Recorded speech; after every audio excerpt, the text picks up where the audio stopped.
Armadillos. Those are the only armadillos we find in North America. Three-banded armadillos from South America, and it's the only armadillo that can roll up completely in a ball. Does anybody like to do crossword jigsaw puzzles? Like jigsaw puzzles? I like jigsaw puzzles. This armadillo is kind of like a jigsaw puzzle. When she rolls up, you can see the different parts of her body. Without touching, can you point to her tail? Point to her tail? Yeah, here's her tail right over here. Okay, how about her head? Yeah, here's her head. Here's a little trick here. How about her nose? See your nose? What's an armadillo? Oh, you weren't here when I said no grown-ups allowed to answer questions. There's the nose. Nose is here, right? And how about the ears? The ears are kind of folded up. It's kind of hard to see her ears. See the way they fold it like? Can you guys fold your ears like that? Yeah, that's what the armadillo does. Now, she rolls up in a ball, and anybody here left-handed? Yeah, all the best people are left-handed, right? Yeah, left on. Well, the armadillo isn't left-handed or right-handed, but the armadillo is left-tailed or right-tailed. Every time baby rolls up, her tail's going to be by her right ear. That makes her a right-tailed armadillo. We have other armadillos, every time they roll up, their tail's by their left ear. We call them left-tailed armadillos. So that's one way we have of telling her apart. Another way is, has anybody ever had their fingerprints taken?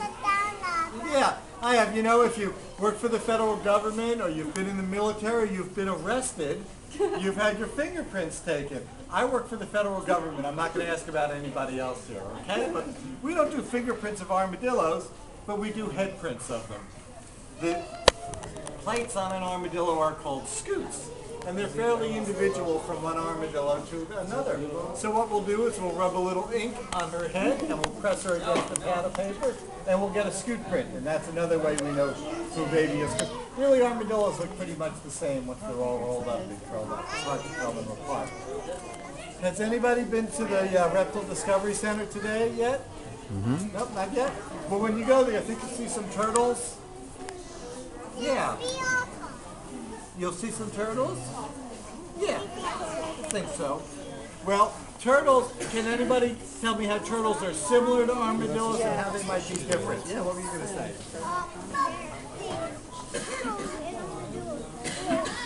They're different because armadillos roll up and turtles have to roll. Well, this is the only armadillo that rolls up. But turtles do go into their shells. Any other similarity or difference? You did good. Well, they both have shells. Why does the armadillo and the turtle have a shell? They both have the shell for the same reason. For what reason?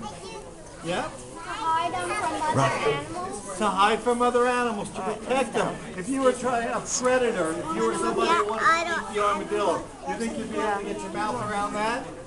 That wouldn't taste so good. That'd be pretty hard. Same thing with a turtle.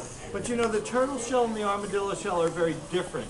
A turtle is a reptile, and its shell is actually an extension of its backbone, of its spine. So it's really a part of its body, its bone here. The armadillo is a mammal. Can anybody name any other mammals? Yeah. Horses are mammals? Camels a mammal? Yeah. Bats are mammals? Cow is a mammal. You guys have named a lot of good mammals, yeah? Us, very good people are mammals. That's right. What makes a mammal a mammal? Anybody know?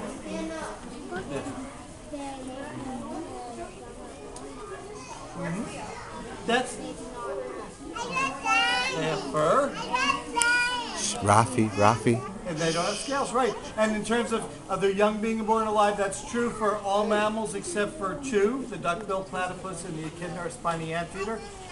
But they make milk. The biggest thing that mammals do is if you're a bird, mom or dad, and you got to go get food for your baby, you got to go out and get food for your baby. If you're a mammal mom, grocery store is right there. All mammal moms make milk for their babies. So even though the turtle has a hard shell like the armadillo, we're closer cousins to the armadillo than the armadillo is to the turtle. Okay, because our moms make milk for us, and armadillo moms make milk for them. And the armadillo shell, unlike the turtle shell, which is part of the spine, remember getting back to that? I'm rambling on a bit, aren't I? Yeah. Well, the armadillo shell is like something we have on our hands. Any guess? what it might be? Some special kind of skin we have on our hands, on the end of our hands. Any guesses? What did you say? Nope, that's right. Nails. Fingernails, right, fingernails. The armadillo shell is like our fingernails. Yeah, you got it. I think everybody got it there. And you know, when you press on your fingernails, you can feel underneath that, can't you? Yeah. Well, you have a lot of blood vessels and a lot of nerves underneath your fingernails. And just like that, the armadillo has a lot of blood vessels and nerves under its shell. So baby can feel what's going on. This is not hurting her, but she can kind of feel what's going on and know what's going on in the world around her under her shell. And one of the things our keepers do every day is they check our armadillos to make sure they haven't lost any of the scoots, any of the plates on their shell. And she lost a plate about a year ago, and it's almost all grown back. It takes a long time for it to grow. Can you see that half a scoot there? Yep, don't step on the little boy there though, okay? I'll make sure everybody can see it, okay? Everybody see right here? Yeah. And what we do is when they've lost a scoot or plate, we make sure it's not bleeding underneath, because anybody ever lose a fingernail? Yeah, it hurts. Yeah, it hurts, doesn't it? Yeah, and it kind of bleeds. I have fingers too, that's very good. Good for you. Very nice.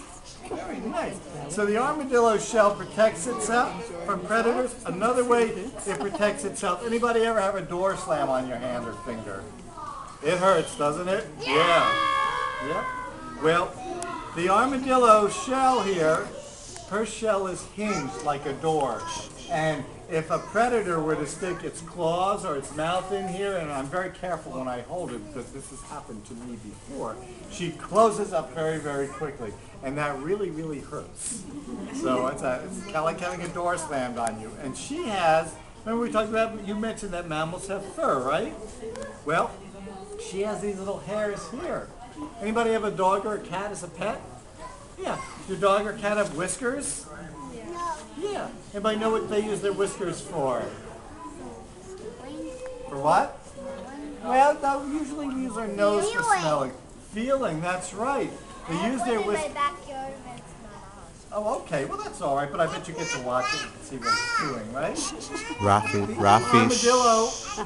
Rafi has hairs that are like the whiskers on a dog or a cat.